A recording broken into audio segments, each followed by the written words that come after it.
Hello friends, welcome to AU Sociology Zone.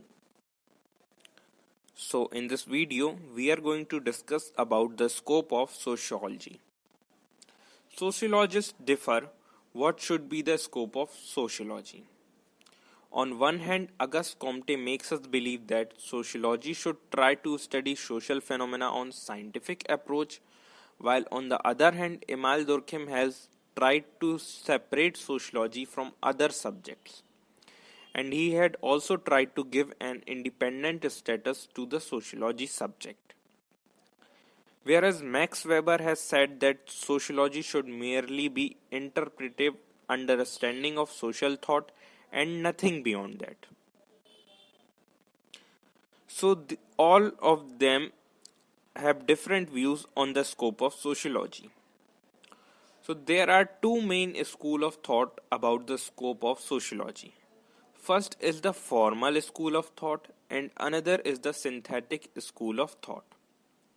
In the formal or specialist school of thought, the thinkers believe that scope of sociology should not be generalized but confined to the study of some specific aspect of society.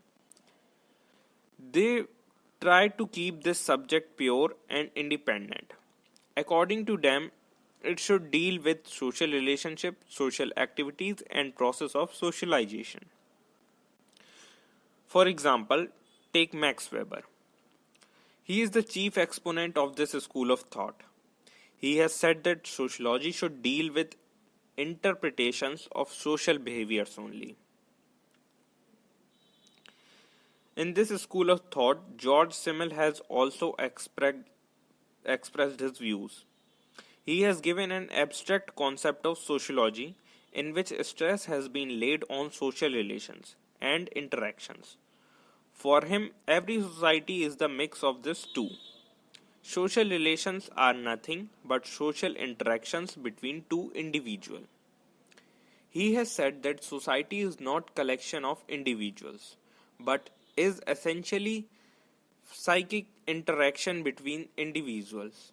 It is sum total of social relations between individuals living in it. According to Simmel, sociology should not be made a general science devoted to the study of social relations in general. It should be confined to the study of specific social relations because now these are being studied in the context of social production and social heritage.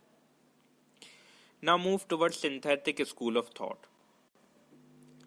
This school of thought believes that sociology should study society as a whole and not confine itself to the study of only limited social problems. Auguste Comte believes that the scope of sociology should be considerably widened. According to him, the study of one aspect of society can lead to misleading results because all aspects of society like parts of human body are interlinked. Another thinker, Hobhouse and Sorokin, also contribute to this viewpoint. They also believe that sociology should study society as a whole. The supporters of this school of thought agree that in our modern times, no social science subject can remain isolated altogether, ignoring other subjects of study. The scope of sociology, thus, the argue should be general and not narrow.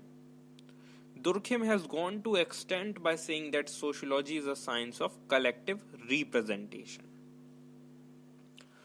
Sorokin is the main exponent of this school of thought. He is not satisfied with the traditional viewpoints about the sociology and thus want to give it a new approach. According to him, sociology is a systematic science and it has manifold interactions. It is concerned with general facts of social life. He is keen to give systematic interpretations of society. So these were the two schools of thought. One wants to keep the subject very pure and the other want it to be generalized and should be linked with other subjects. Thanks for listening. If you learned something, please like, share and subscribe the channel.